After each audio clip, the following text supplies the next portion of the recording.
everyone, welcome to this demo on how to combine images, a little bit more advanced. Now we're going to combine multiple images and we're going to start dealing with clipping mask, and I'm going to go over that in a little bit. So I have two main images here. I have the one of the beach and the one of the rock. I'm going to get a third one in a little bit, but I'm going to start with those two.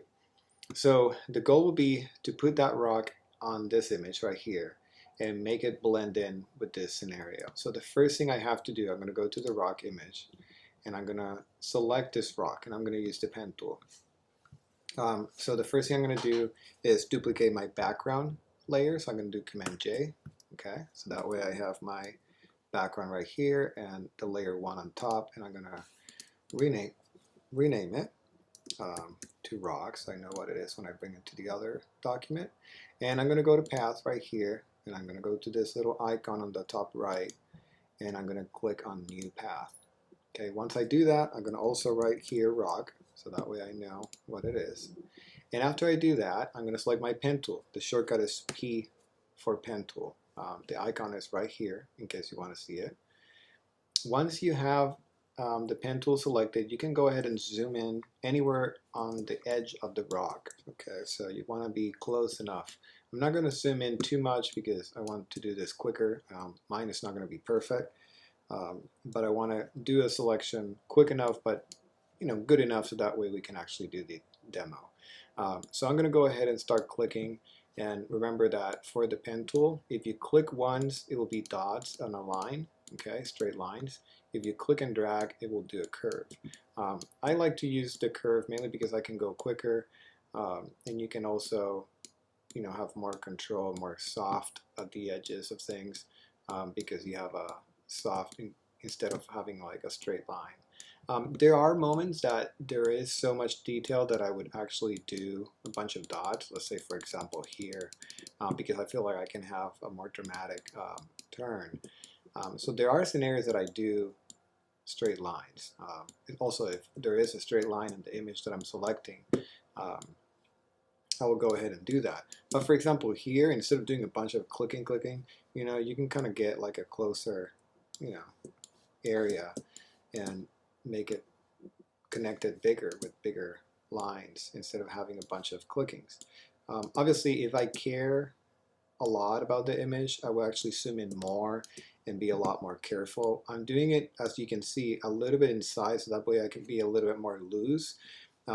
Ideally, the way that you want to do it is somewhere like around here, and and then you want to like go really close to the edge, and so that way you can get like the detail that you want, because this rock is not like a soft line, right? It has like details like that that are textured. But in this case, for the demo, I'm going to do it like the straight lines. You'll see that it will work okay.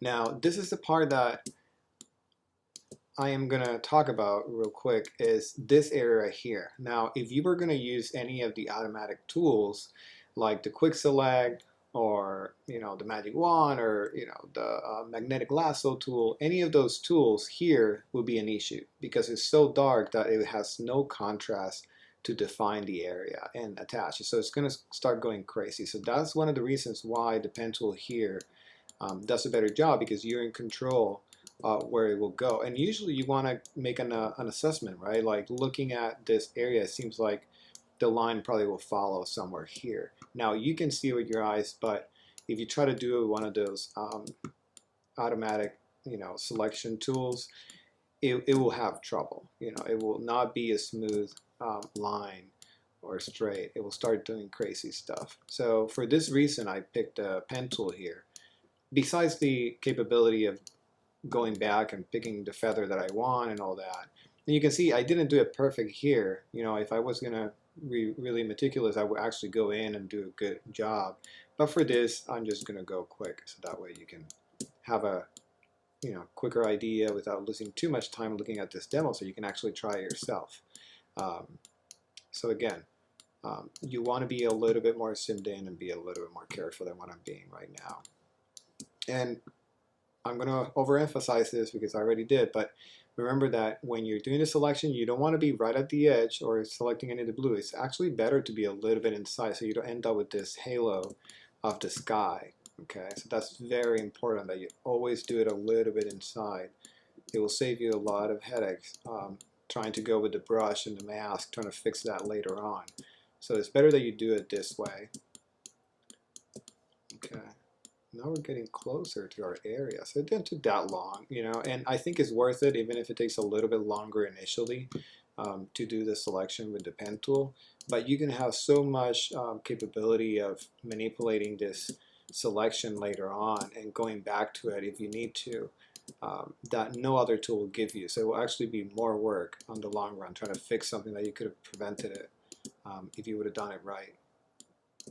Okay, we're almost there. You see, right when you're getting to the end, that's when you get like really anxious and you want to go quicker to finish. But there we go. We got it. Okay, so as soon as you close that path, you will see that the rock will be visible here. Okay, so you should see it like you see this right here. Right now, you can see that it's a big, you know, symbol white where the rock is. So if you don't see that, something went wrong. You didn't close the path. Okay. So now that I have that, I have my rock selected. I'm going to go here to the menu, and I'm going to make selection.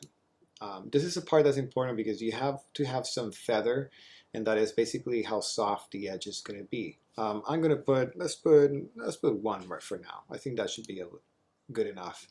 Usually I use between 1 and 2 for selections like this. It depends on the file size, but I think for this one it might be fine with 1.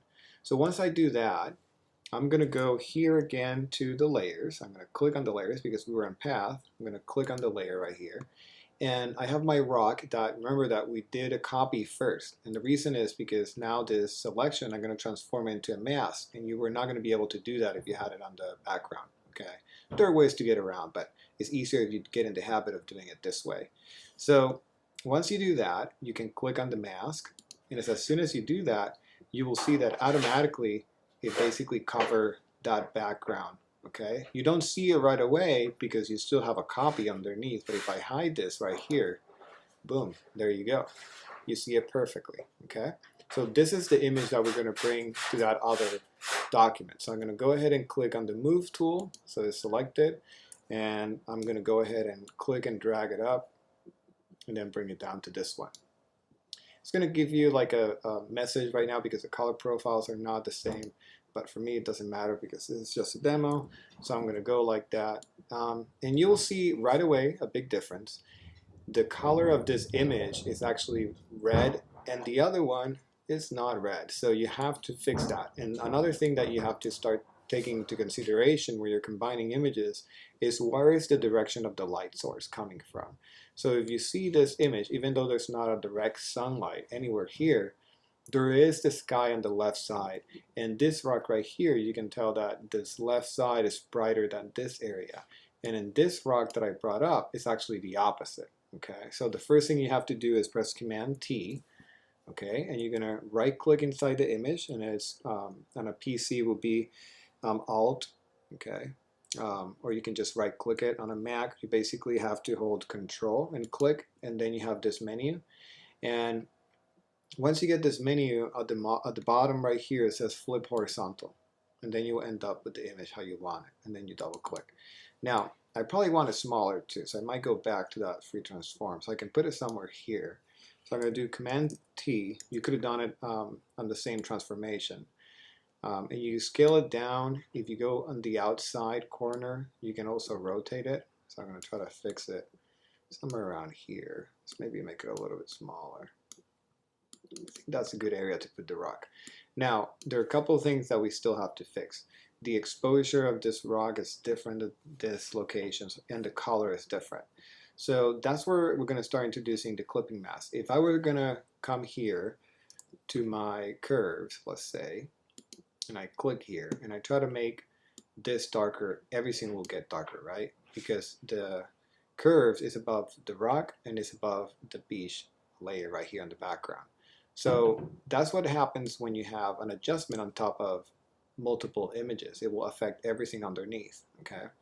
So what we need to do now is do a clipping mask. So basically this layer right here only affects the rock without affecting the background image, okay? And to do that, you're gonna hold Option or Alt in a PC, and you put the cursor in between the two layers. I'm not clicking anything. I'm just putting it there until that icon appears, and then you click. Once you do that, this adjustment layer right here with this little icon of an arrow is telling you that it's only affecting this layer right underneath. Okay, so now if I go here and I play with this, you can see that it's only doing the rock. Okay, it's not doing the background anymore. Now that's really cool because now that I have this curve, I can control, how dark it is. But the main thing I wanted to do is I want to go where it says RGB, and I want to take a little bit of that red out. Okay, so I'm going to click here on the red and bring that red down a little bit so I can start blending that image with the background image. I'm probably going to lower a little bit the green, not too much. Actually, it's better if you, after you do the click, you move your arrow keys. Actually, it felt like it needed a little bit of green. And then I'm going to go to blue and see how that affects to see if I need more yellow. That's starting to look better. It's a little bit brighter still. So that's going to be my color. Okay, so I'm going to go back to RGB, and I'm actually going to delete this dot because I want this layer that is the curve to only affect the color. Okay, so that's one thing I'm going to do right now for this layer. I'm going to make another one just to control the exposure. So I'm going to change this to color. Okay, and now this layer right here is mainly affecting that for the color. Okay, one thing that I usually do, I change the blending mode of the layer to color also, but I'm not going to get ahead of that because we haven't covered blending modes. But I want to start getting you guys in the habit of separating the adjustments of what you're doing into separate adjustments layers. So right now I have one for color, and now I'm going to make another one just for the exposure of this. And I have to do the same thing. I have to hold Option and click here so it doesn't affect the bottom one. And now that I click on here, I can actually make this darker. Okay. So I'm going to go there. You have to fine tune it to see where it looks the best. I feel like I have to go back to the color, and I think it needs less red. Let's try that.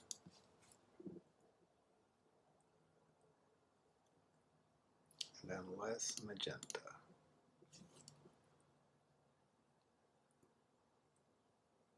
I think somewhere around there. It doesn't have to be perfect for the demo, but I want to show you the before and after. So that's how it was before, right? And this is how it looks now. Now it looks like it's fitting, right? But there's something missing. Now we're going to do a shadow, okay? There are different ways of doing shadow. I'm going to tell you just the way that it works for me because I have more control. So I'm going to go over that one. There are other ways of doing it, but I feel like this one is the one that I have the most control and I can manipulate it in any way I want, which can be really helpful.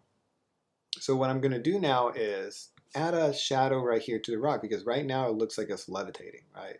It doesn't look like the rock is basically, on the ground. It's too bright on the bottom here, and this is too dark. So we have something to our advantage. I'm going to pull the layers out so we can see what we're doing clearly. I'm going to hide this. Let's make this a little bit bigger. Okay, so right now you have the background layer of the beach scene. You have the rock that has a mask and the two layers. Now, if you notice, this rock right here, okay, I'm going to zoom in a little bit. The rock right there has a mask and the image. The image is the original image, okay? But the mask already has your selection of the rock, which is going to be really helpful right now. So I'm going to show you a little shortcut. You're going to hold Command and you're going to click on the mask. What that will do is it will activate your mask into a selection. So you're going to start seeing the walking ants around your rock, okay? And that's really good because we're going to use that to create a shadow, okay? But before we do that, I'm going to click on the background layer right here, and then I'm going to click on the new layer icon right here. So I can add a new blank layer underneath the rock, okay? Not above, underneath. So that's why I click on the background. It's fine if you do it above, but then you have to drag it down, okay? So right now that I have this, I'm going to press Shift Delete, okay? That will open the fill panel. If you want to get to it through the menu, you can go to Edit and then Fill, all right? And it opens this window right here. And from the contents, we're going to click here on this little arrow. We're going to go to black because shadows are usually black. And we're going to do OK. Now that you already, basically you were using that selection to fill black only within that selection. Okay, so I'm going to do Command D to deselect it. So remember that step, you have to Command D, deselect it. Now that we have that, I'm going to hide the visibility of the rock so you can see the shadow. So that's going to become our shadow. Okay, so right now it doesn't look at all like a shadow, but trust me, it's going to look really good in a little bit. So now that we have the rock, we have to apply the qualities of a shadow. Usually they're translucent, right? So you see darker, but you can still see the ground. And they also are softer. Now this image that we have right here is fairly overcast. It doesn't have a lot of contrast, but there's still shadows around. Like if you look at the plants here, there's a shadow and it's darker underneath. Okay, and that's usually what you have to look for reference. Now that we did that, I'm gonna first lower the opacity of that layer. I have that layer selected, and I'm gonna lower the opacity. It doesn't have to be perfect right now because we're gonna go back to it, and we're also gonna blur it. So to go to blur, we're gonna go to the top right here to filter, blur, and Gaussian blur. Okay, so this one right here. Once you click there, you're going to soften that black, blob that you have right there to make it look like it's a shadow. So I'm going to try to do, doesn't have to be perfect for me right now, but I'm going to do that. Okay. Then you can put higher the opacity and put the rock. Right now it doesn't look like it's good, but if I actually, with the selection tool, because it's in itself, right? This is our shadow. You can move it anywhere you want. And that's the reason why I like this method, because you can basically put the shadow where you want it. You can also do Command T, and if you hold Shift down, you can distort it, and put it on the ground and flip it, like if it was coming from the opposite side. That big, and then stretch it. So you can kind of play with your shadow any way you want. You can basically distort it, apply filters to it. There's a lot of cool things that you can do to it. And then you can also move it with your arrow keys if you need to slowly move it up. Okay, so that's starting to look more realistic. Now we have at least, it looks like the rock is there. It's a little bit too dark for me. You can lower the opacity of it so it looks more realistic. Now we can get to see, a little bit the shadow, like it's of the rock. It's a little bit also too sharp, so I need to soften that. So you can go back to the filter and blur if you need to reapply it. You have to be careful because this is actually behaving like an image, so you're not going to be able to go back unless you go back on your history. There are workarounds where you can convert it into a smart object, and we're going to cover that later on. But for now, if you don't like it, you're going to have to just go back on the history to get to the step that you liked it. So let's say somewhere around there, and I can also make the opacity a little bit darker. So let's say that I like it like that, right? At least the rock looks like it's sitting. So that's almost done. Okay, so now we can see that, and then you can go and fine tune, for example, if you want to make your rock even darker. You can apply another effect, like if you want to, I don't know, lower the contrast or the exposure or something like that, you can apply it, to the rock until you get it where you want it. Right now I probably would also go back again to the color and all that, but I don't want to have you waiting here too long until I get it perfect. But the idea is that you can actually fine tune it until you get it really good. Right now it's looking pretty good. You can also blur it if it's like too sharp, or blur the background. You can play with this idea just to create depth of field and things like that.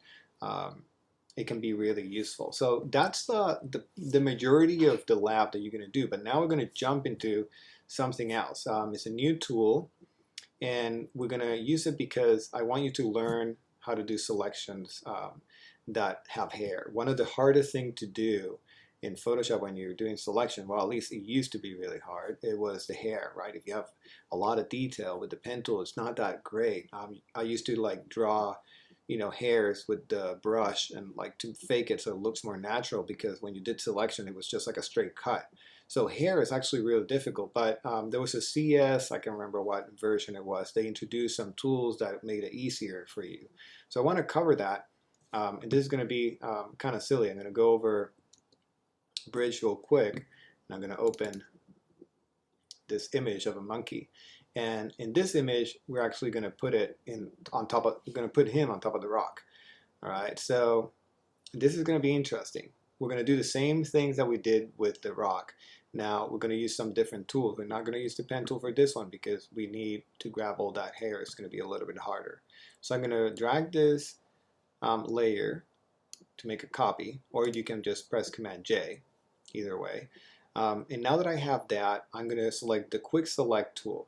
And the shortcut is W, and it's right here. It looks like a brush, but it's not the brush. There's actually three tools that look like a brush, but you want this one right here, the fourth one down. Okay, so once you have that tool, it's like the brush in the sense that you can make it bigger with the right bracket key or make it smaller with the left bracket key. We went over this tool already in a tutorial, but I wanted to remind you. And you're basically going to select the monkey. It's really easy to do because the background is pretty blurry. It won't give you a lot of hard time. And if you do, remember that if you hold Option, you can subtract areas. So for example, here, I think that's part of the tree. Let me zoom in, see what is that. Okay, so this is part of the tree. So I need to make this smaller, Option, and undo that part because I don't need that.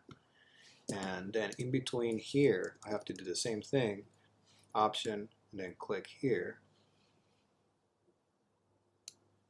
And then add this part. Doesn't have to be perfect because we're going to fine tune it a little bit. And then I'm going to select the ear. I need that, right? I don't want to make him without an ear. And something like that looks pretty good. Let me double check. Go around. Oh, I missed this feet right here. There we go. Okay, so that looks pretty good. All right. So there we go. So now that we have our selection, I'm going to zoom out. I'm going to add a mask, same that we did before. I'm going to go right here to this little icon. Okay, I'm going to click there. Now that I have my mask, you're going to see what you have. It looks ugly, right? Not good. But if you double click on the mask, okay, it's going to open this menu that you have right here. And let me go back so you can see a couple of options of doing this. You can click here under properties. When you click on the mask, if you click once, you'll see this that says select a mask. That's one way of doing it, or you can just double click on the mask. So on the properties, you can go here to select a mask. Once you're in here, I want you to do some changes before you actually start painting around. And these changes, whoa, Command 0. Okay. Those changes are going to help you make a better selection. So what you're going to do is, you're going to go here to this little menu, and you're going to say on black, okay, right here. Let me highlight it for you. So right here, okay. So you pick that, okay, and then you're going to go here, and this opacity is going to allow you to kind of like make it darker or brighter, okay. I usually go like this so I can see it well all the way, and I'll zoom in so you can see what we're going to do. Basically what we're going to do is, let me hide the selection right here. We're going to select this tool right here, the one on the second one from the top bottom. It looks like a brush and it has like some hair. That's the tool what we're going to use, okay? And what we're going to do is we're going to paint around the edges. I haven't painted yet, but it's really important to understand how big you need your brush, okay? So I'm going to make the brush about that big. You imagine like if you had hair above the monkey's head, like how long would it be? And you want half of that size. So I think somewhere around here would be good enough. You can go a little bit bigger. We're gonna play and see how it looks. And the only thing you have to do is start painting on it, and boom, look at that, it's magic. Oh my gosh, so much easier. I remember how hard this used to be to grab texture like that. You have to paint it yourself, but this looks pretty good. Now in areas like this, like ear that you want to make it smaller. So there are some areas that you want this to be a little smaller. Here, maybe he doesn't have hair, so maybe I won't do it there. But then here we can go back to a bigger brush. And you have to go around, you know, so you get a nice selection. But look at that. Look at that. That's amazing. Let's zoom in. So that makes your life a lot easier. So for example, if it's a portrait, somebody that has like, you know, hair on the, you know, sticking up and you're worried about it, oh my God, there's going to be so much work. With this, you realize that it's not. It's pretty easy. Now, there are areas that it will do, you know, sloppy jobs and you might have to go and fine tune it if you really care about the project. So if you do any mistake like that, you can undo it by pressing Option and subtracting it. Okay, it's similar to the other tools that we have used. If you have the normal tool is adding, but if I by accident go here, I can do Option and paint it. Okay, so I can undo something by going with Option and painting on it. So that will be helpful in this area right here. I'm actually going to go quicker even if it does a mistake because I don't want you guys to be looking at this forever. But this area I actually don't need it because I'm going to put it probably behind the rock. Maybe, oh no, yeah, that won't work that well there. Maybe this area, I'm going to start doing it again here. Because the other area I'm going to put it behind the rock. You'll see in a little bit. Let's zoom out and go quicker. Yeah. Okay, so that didn't work well, so I'm going to do Option, subtract that, and try to see if I can get it. Or you can redo it a couple times. Seems like there he got like a hole almost. Option, and undo this a little bit. That looks a little better. Yeah, not being too cautious. You're going to have to play with it depending on the size. Like if it's doing weird stuff like that, the best way that I found is like make it smaller and then go closer. So that way it doesn't do anything. You see now that looks a little bit better. But we need to finish today, so let's do this. Okay, here I will go smaller like that because it's near the eye and I don't want to ruin that. And then here I can start going a little bit bigger again.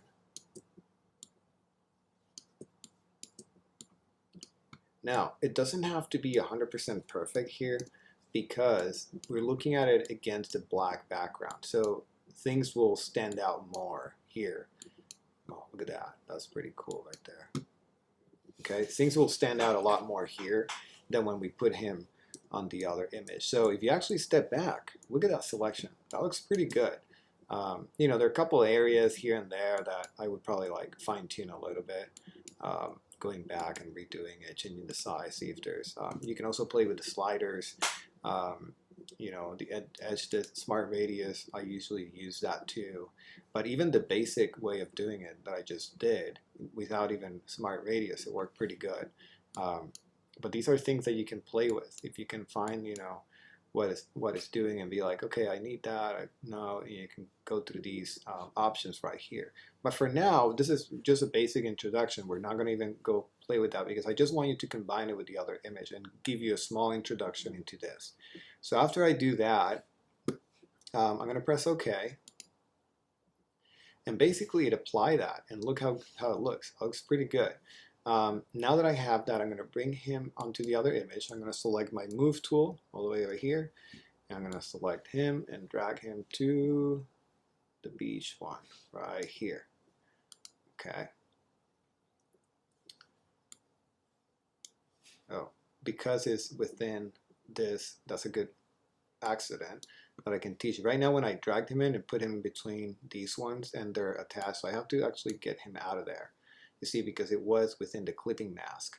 So right now you can see it. So if you don't see it by any chance, it's because probably you put it within the clipping mask that you had.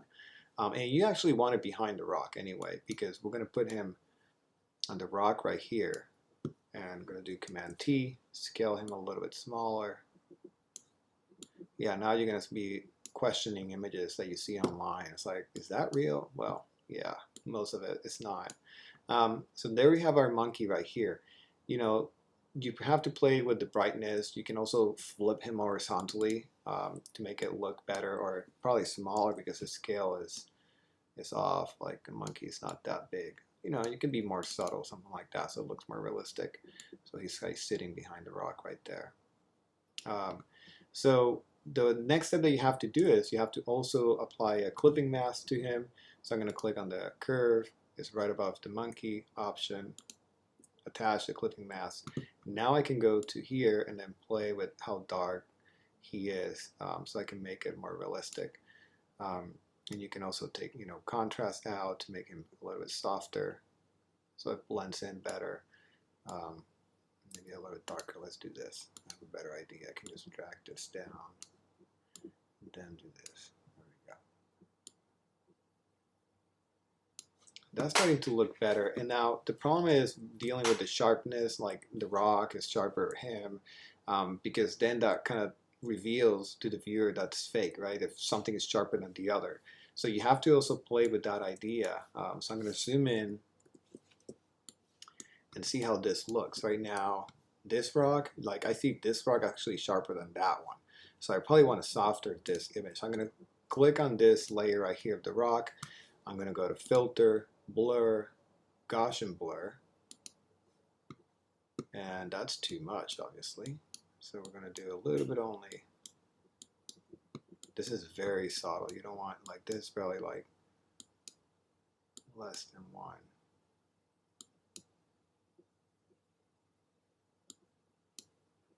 That's starting to look a little bit better. I'm going to press OK. I'm probably going to do the same with the monkey, because I think both of them are so sharp because they were like zoomed in on an image and they were really sharp. And this other image is kind of soft because it was overcast and all that. So you have to kind of compensate for that. So blur, Gaussian blur, and I'm going to do the same thing with the monkey. That actually doesn't look that bad. It's the same amount. So let's see how that looks. Now we have the monkey here and the rock. We have the shadow. So there's a lot of new things that we introduced. We introduced the clipping mask. That's one of the main things that I want to cover with this lab, is make sure that you learn how to do the clipping mask. Okay, so you hold Option and you click. There is another way of doing it. I want to show you before we leave. That way you can get to it in a different way. But when you have the adjustment panel open, and if you click on any of these while holding Option, let's say if I do the curve and I hold Option and I click on it, this menu is going to come up, okay? And right here it says use previous layer to create clipping mask. If you have that check, how it was beforehand, that will create a clipping mask. So if I press OK, and then boom, it has a clipping mask. So that's another way of doing it, which I think it helps. Sometimes if you know that you're going to do a clipping mask before applying the curve, you can just do Option, click here, and then that will come up. So that will be really useful too. So that's one thing I wanted you to learn how to do. The other thing is how to do the shadow. It is a little bit laborious, so make sure that you look at the video again several times so you don't lose any of the steps. This is a lab or a demo that you definitely have to review the video. You're not going to be able to see it and just sit down and do it. You're going to have to take notes or go back at the video and rewind it. So I'm hoping that this video is going to take more of the class time, because it's actually a lot of steps. You can see already, like my layers, we're starting to make things more complicated and combine different images into one. So the rock is on another, thing that you learn how to do the shadow for the rock. So look at that, and that's a really cool way of doing it, because you can move your shadow anywhere you want and you can distort it. And I will show you later on how you can apply that to, like, let's say a person that you shot on a location and you need to make the shadows look stretched because it's like on the sunset time. So that can be a cool way of stretching your shadow and making it look realistic. But for now, this is what I wanted to cover. I wanted to introduce a clipping mask, how to do the shadow and practice the pen tool, and the selection of the monkey, okay? Making sure that you use that refined edge so you can get all that hair. Okay, so that's something new that we introduced. So look at the video several times. I'll be available to ask questions. This is a lab that's going to take you some time. Don't try to rush it. Try to do it well, because this is a skill that you're going to need over and over again. Okay. All right, so thank you very much.